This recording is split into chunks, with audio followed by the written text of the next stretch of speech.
Okay. So Anne's going to tell us about a unit of study for reading. Was this new this year, or was this something you kind of revised for this year? I could say I've done it for the past few years. I think now trying to tie it a little bit better into state testing has been a little bit more of like the challenge. And I think, again, making students aware of how much of that they have to do when they're doing the state testing has been a little bit more of what I've been having to do probably the past 2 years. So when did you kind of figure out that they needed an entire unit of study on inference? I think it was probably my second year, and the idea of how much we as good readers do it without even really being aware of it. And that need to make students aware of that kind of thinking if they're going to be able to start talking about their books. And I think to really understand maybe more about their characters and to understand more about what do the words mean, especially with poetry. I mean, if you can kind of make the connection of, to do inference work as almost being like a detective. You're trying to gather clues, attach it to your own knowledge, and then with the combination of those two things, then you can come to a conclusion. So it's a bit almost more fun than, say, like finding the right there answer in the text. And ask more of them as a reader. I'm getting a visual of little magnifying glasses and other things to kind of give them the identity, like you said, of a detective. And even making the connection with colors, yellow and blue make green. So, to try to do that. And you can't make an inference if you don't have one of those components. So starting super small with it. And I think that's kind of what I like about the unit too. So, picking a book where you're just working on words that you aren't sure about. So a lot of times we'll do Yagua days. So this is a picture book. Right. A short text. Right. Where the title is Yagua days. And I have some Spanish speakers in my class, but for the most part, students speak Mandarin and Cantonese. So the idea that they can look at the word and try to gather clues, and listen to it. We can also look at the picture on the front cover to be able to try to gather clues. Think about if they do speak Spanish and they hear any part of it, of the word, what do they think it means? So, what do they know? They maybe know it means water. They know that there's rain in the picture. And then they can make an inference that maybe Yagua means wet or it means water. So spending maybe 2 days just kind of on that book. And then actually the neat thing about that book is it has a glossary at the back. So they can kind of do a checks and balances, like were they right? And it's not so much, were they right, but, was their kind of thinking leading them on a correct path? And for the most part, they'll get them. Nice. Yeah. Generally, there's just like one that will kind of stump them. So there's some unknowns, but there's enough context in that particular title to allow them to make really strong inferences about word meaning. Right. Okay. Yeah. So that's the way you start small. Right. Is just focusing on the actual words in the text. And then it was recommended in, I think it was Debbie Miller's book, because she has a whole chapter on making inferences, that you could get Georgia Hurd's book of poetry. Yes. And so what if you just take out the name of the animal that the poem is describing, and then they have to try to gather clues about the animal. There are pictures in the book, but so I typed it up separately. And so the challenge would be for them to underline any clues in here, and then maybe they could highlight them or they could record it over here. Okay. And then from this work, then they make an inference down here about what animal they think it is. And again, there's generally enough that's in the text where they can basically figure it out. And she has a whole series of animals, land animals, animals in the air, sea animals. So for any student, it can be interesting. And trying to make them small enough, all the papers small enough, so that they can include them in their reading response journal. Okay, so they take this and paste it right in there? Right. So that took a couple of years to figure out that that's a good way of kind of avoiding that flurry of papers that you're passing out and getting back and don't know what to do with and feeling weird about sending home because you feel like the parents don't get what it is. And so then basically having a part of their reading response journal that's just dedicated to all of the work that they're doing around inference. So it sounds like this serves as lesson material, how to use context to figure out words. It serves as practice, and it serves as reference later for them if they're doing the same kind of thinking in another unit and you have to review that lesson with them. You can just go right back to that in their reader's response journal to remind them. Nice. And then with the learning of thinking maps and realizing how that can go also with this work, if you want to go from having it be about words and poems to having them pick a character, a good character to have them think about is Big Al. There's also the story, too, of Brave Irene. The only thing is there's an adjective that's in the title of both of those. But generally speaking, I would say Big Al then is probably better because there's better adjectives that would describe Big Al than being simply big. With that said, so you can spend a whole time first talking about what are all sorts of different adjectives and then reading the story with them and having them create their own bubble map where they put Big Al's name in the middle, and then they start to collect all of the different adjectives that they think could describe him. If there's things that aren't adjectives but that they want to include, they can just write them, somewhere in there. So you're still kind of tying in the idea of evidence that you've done on the other days about words and with the poems. And then that lovely question that they're always faced with of what's the best word to describe a character. So then once they've collected it, then they have to decide what do they think is the best word to describe and kind of be able to defend that thinking. Again, there's no right or wrong, but it's that hope that whatever adjective they choose does make sense, and that there's, a thought process that really goes to why they picked it. If it's a picture or it's something that they remember that the character did in the story, but they kind of have to be able to put words to why they think it's the best adjective.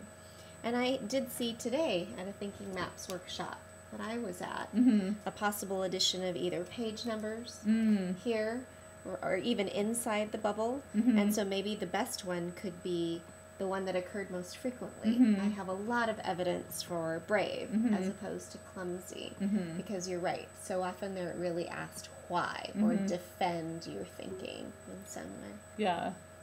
And there are, I think the freedom too of Thinking Maps is for English language learners, if they maybe don't have words, but they could do pictures, to kind of demonstrate to maybe what they're thinking about the character. That it allows for that as well. It doesn't have to just be words. Right. But this is a great way to build vocabulary also. Absolutely. And so you can do the work too with characters with fiction, but then it's nice too sometimes to start showing students that you can do the same thing with nonfiction pieces. So there's a couple interesting books too that allow you to do that. So Wilma Unlimited, and they always have a hard time believing that the story is true, but the students can start thinking about what's the best word to describe her, and then if you even want to build on that, it's the idea of is there a lesson to be kind of learned from the story. So Wilma Unlimited is a great one to be able to do too. So. And now with Common Core asking for just as much informational reading as narrative reading, and a lot of our kids, just because they learned it in fiction, doesn't mean they automatically transfer it into nonfiction. They almost need those same kind of lessons repeated directly in that particular kind of text. Right. So a strategy that could work with Wilma Unlimited or there's another story called Tight Times, which is a fiction story. Is the idea of the sequence map, because the question is tight times and what do they think it means. So as you're reading the story, having them think about and make an inference now, not about the character or a word or the animal, but about what do they think the title might mean. So as you're reading it, they're starting to, gather clues from the text and the pictures about what they think it means. So he can't have a dog, his mom's crying, because he can't have cereal that he wants. He can't go on vacation that he wants. He has a babysitter, so maybe they're thinking, it means sad times, or it means all those times where you don't get what you like. Dad comes home early, he lost something. So at the end, after they've gathered clues from the story, and then they're faced with that question of, okay, so based off of everything that they've gathered, what does tight times mean? And you've talked about, accountability and different things. So if a student says, I think tight times means happy times, I automatically know that I need to spend more time with that student to try to help them to understand, or even make the connection about, okay, let's go back to the boxes. Let's go back, because they'll want to point to one and say, oh, in this box he's happy or something. And it's like, well, what if you look, what's the trend? And so, like you say, is there a way to do like a tally for them to see that generally speaking he's sad? And then it's like, oh, I think he's sad. It's like, yes. In an inference, you need to get clues from the text. You can't just do it all by yourself. Because I think we always have those one or two students who they say an answer with total confidence, and it has absolutely nothing to do with the book that they just read. And they don't even know that they've done it. Oh, yeah. So that these thinking maps sometimes are able to kind of keep them better connected to what they've actually read.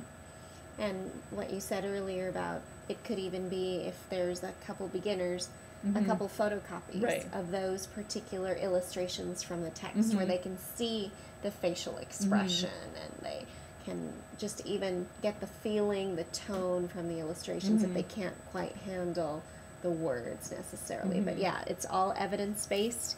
It's all directly from the text. It's not your opinion. It's what from the text leads you to have that response. Right. And a synthesis, in a way, is what you're asking them to do from the entire text now. Right. And I think these tools are helpful, because this can easily turn into a short summary about the book. Yes. And in the boxes, it's asking them to put things, into their own words. And I think lots of times students, when you say do a summary, they open the book and they just start copying directly. And it takes the pressure off. It's like, no, you already did all the thinking. You can just use this. And they're kind of like, really? It's like, yeah, that's it. You have it. So, and you're giving them a structure that, as you said, they could use for One Limited, they could use for tight times, they can use for really anything that has some kind of sequential structure to it. Yeah. So, another nonfiction strategy that you could do, going back a little bit, would maybe be, or I guess this ties well into the idea of there's a lesson to be learned, but you can still do it with nonfiction text. So there's a book, I think it's called Lifetimes. Okay.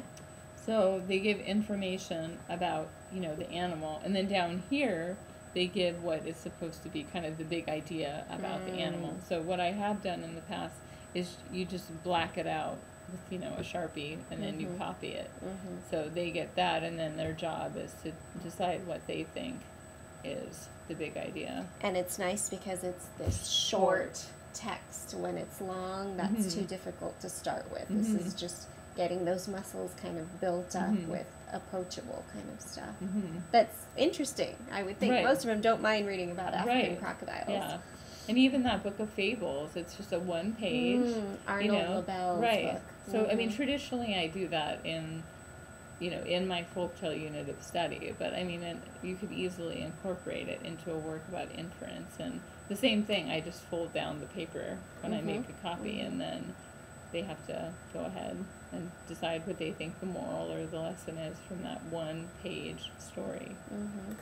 So. And then I imagine they can be practicing all of these lessons in their independent books that they're reading at their independent reading level. Right. And if you feel the need to tie all of this into, standardization, there are different teacher supply books that have, kind of user-friendly things that I feel like start to show them that, yes, this is fun, and yes, you can do this with your books, but yes, this is also the thinking that you're going to have to be doing in May, and this is what it could look like. Yes. So I think in the past 2 years, getting more intentional with maybe at the end of a unit of study, but before we have a celebration, it's trying to make that connection for them of what a real question could look like, or and I think that's been helpful. Okay. So, and again, being able for them to go back and to say, okay, your job is to go back and read through here and get clues, and then you do your own thinking, and the clues in your own thinking should naturally guide you to one of the answers that makes sense. And like you said, the work we've done in other ways is going to show up in this kind of form. This is what it's going to look like, and you need to do the same kind of thinking we've been practicing. Right. Yeah, it's nothing new. Right. Because I think they see those tests and they just think it's totally different from what they've ever had to do before. And it's like, no, it's not. Everything that you're faced with is actually what you've been taught and what you've been practicing. Right. So, this is just kind of what it looks like in that standardized form. But if they've never had that experience, they just kind of go into a panic mode and freak out a little bit. All of us would. Right. Then a celebration could end up just looking like using, a favorite character from a book that they've read. And then, they could do, if they want to, this time it could be a circle map, So here's a picture, here's all the different words, or you could include some of the things that maybe she does. So there's a little bit more freedom with the circle map because it doesn't have to just be adjectives. But still that idea, what's the best word to describe her? So it looked like character was the way that you really attacked it in fiction, and then kind of main idea was how you attacked it in nonfiction. And those are both things they have to infer. And you can do a lot of it for those people who, if you're looking for something to do in your word work time, you can do a lot of inference work in terms of context clues and trying to figure out what does the bold word mean and look at the other words in the sentence to be able to, it's like that's inference. So I think the helpful thing about inference, and it gives a name to the kind of thinking that they're going to have to be doing. And otherwise it's like, what am I doing? It's like, okay, for this one we have to use our inference. Let's get out our highlighters and let's highlight the clues that are going to be able to help us. And then for whatever reason it feels so much easier for them. It sounds like with the thinking maps and the other structures, you found a way to really make it visible for them, that it's not just this abstract thinking, but it's something that you can scaffold from small to larger, and then you can give them specific tools to really show them how to get the clues, how to analyze the clues, how to come up with that thinking. And nobody is expecting them to guess the best answer.